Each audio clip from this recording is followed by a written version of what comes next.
Chemical bonding, formation of dative bond.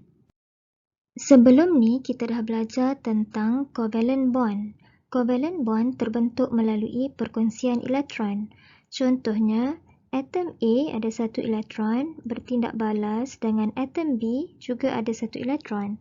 So, dua elektron ini akan dikongsikan untuk membentuk covalent bond. A bagi satu elektron, B provide satu elektron, maka terbentuklah covalent bond. Satu covalent bond terbentuk melalui dua elektron yang dikongsikan. So, ini adalah covalent bond yang biasa. Dalam video ni, kita akan belajar tentang dative bond. Dative bond terhasil apabila ada satu atom yang mempunyai sepasang elektron yang kita panggil sebagai lone pair. Atom ini dia bertindak balas dengan satu lagi atom, katakan atom B, tapi atom B ni dia tidak ada elektron untuk dikongsi. So kita boleh kata A ni adalah rich electron species, spesies yang kaya dengan elektron. B pula adalah poor electron species, spesies yang miskin dengan elektron. Okay, kita tahu untuk membentuk satu bonding, dia memerlukan dua elektron. Kalau dalam kes covalent bond biasa, atom A dia bagi satu elektron, atom B dia provide satu elektron, terbentuklah covalent bond biasa. Macam dative bond ni, A ada elektron tapi B tak ada elektron. So, apa yang berlaku adalah A ni tetap nak buat bonding dengan B, so A lah yang kena provide dua-dua elektron untuk membentuk bonding. So, dia akan jadi A ni dia provide dua elektron untuk membentuk bonding dengan B. So, bonding yang terhasil ni kita panggil sebagai dative bond. Untuk membezakan covalent bond biasa dengan dative bond, untuk dative bond, bonding dia kita buat dalam bentuk arrow.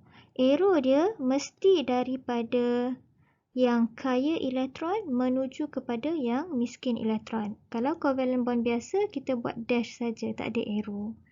So, sebab itu maksud dative bond. Dative bond form when only one atom can provide both electrons of the shared pairs. Satu atom saja yang provide both elektron. Dalam kes kita, siapa satu atom yang provide both elektron? Atom A lah. Actually, dative bond ni adalah sejenis covalent bond juga.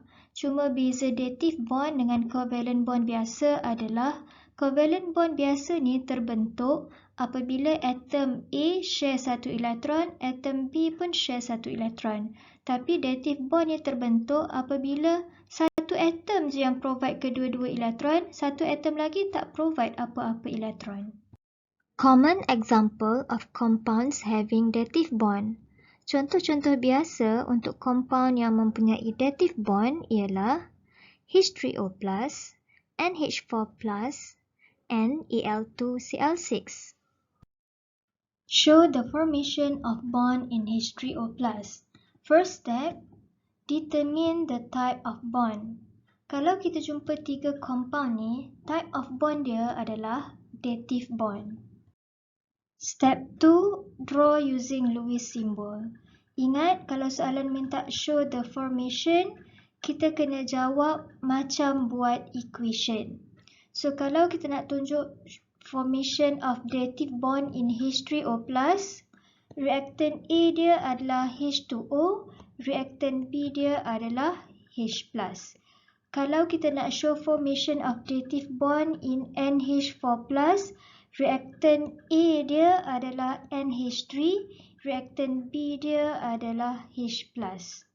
Kalau kita nak show formation of dative bond in Al2Cl6, reactant A dia adalah AlCl3, reactant B dia pun AlCl3. First, we draw reactant A, which is H2O. H2O has 2 hydrogen and 1 oxygen. So, draw 2 hydrogen, 1 oxygen. Hydrogen has 1 valence electron. So, each of the hydrogen has 1 dot. Oxygen has 6 valence electron. So, oxygen has 6 dots. Kedua-dua hydrogen ni tak stable sebab hanya ada satu elektron sahaja. So, to become stable, kedua-dua hydrogen ni perlukan satu lagi elektron untuk membentuk duplet. Oksigen ni ada 6 elektron pun tak stable, so dia perlukan 2 elektron lagi untuk membentuk oktet which is lebih stable. So untuk selesaikan masalah ni, 1 elektron daripada hidrogen belah kiri ni akan share dengan 1 elektron daripada oksigen ni. 1 elektron daripada hidrogen belah kanan ni akan share dengan elektron daripada oksigen ni. So, bila proses sharing of elektron berlaku, terhasillah covalent bond. So, dalam formation of dative bond, H2O ni kita akan lukis dalam bentuk structure macam ni. Next, kita nak draw H+, so kita tulis tambah. H+ ni memang tulis H+ sahaja, dia tak ada apa-apa dot pada H+ ni. Kenapa H+ tak ada apa-apa dot? H+ ni terhasil apabila hydrogen atom remove 1 electron. Hydrogen, it has 1 electron. So, kita draw satu Lewis dot symbol mewakili satu elektron ni. Tapi, bila hydrogen atom ni, dia dah remove satu elektron yang dia ada, menghasilkan H+. So, H+ ni tak ada apa-apa elektron. That's why H+ ni kita tak lukis apa-apa dot. Settle draw reactant A and reactant B. Next, kita nak draw product which is H3O+. So, kita draw arrow ke kanan. H2O sekarang dia nak membentuk bonding dengan H+. Satu bond memerlukan 2 elektron. H2O dia memang rich electron species sebab dia ada 2 pasang elektron dekat sini. H+, saya dah cerita tadi, dia tidak ada elektron langsung. So, dia adalah poor electron species. Since H+ tak ada apa-apa elektron, H+ ni dia tak boleh nak share elektron untuk membentuk bonding dengan H2O. So, apa yang terjadi adalah H2O ni akan provide kedua-dua elektron yang diperlukan untuk membentuk bonding. Daripada 2 pasang elektron yang H2O ada, dia akan guna sepasang untuk buat dative bond dengan H+. Saya pilih sepasang yang dekat bawah ni. So, untuk melukis H3O+, saya akan lukis dulu H2O. Cuma saya tak lukis pasang elektron dekat bawah ni sebab elektron yang dekat bawah ni dia akan guna untuk buat dative bond dengan H+. H+ ni kita akan tulis H sahaja. Plusnya dah tak ada. Since bonding ni adalah dative bond, kita tak boleh lukis bonding yang biasa macam covalent bond ni. Kita kena lukis bonding dalam bentuk arrow. Arrow ni arah dia daripada rich electron species which is H2O ke arah poor electron species which is H+.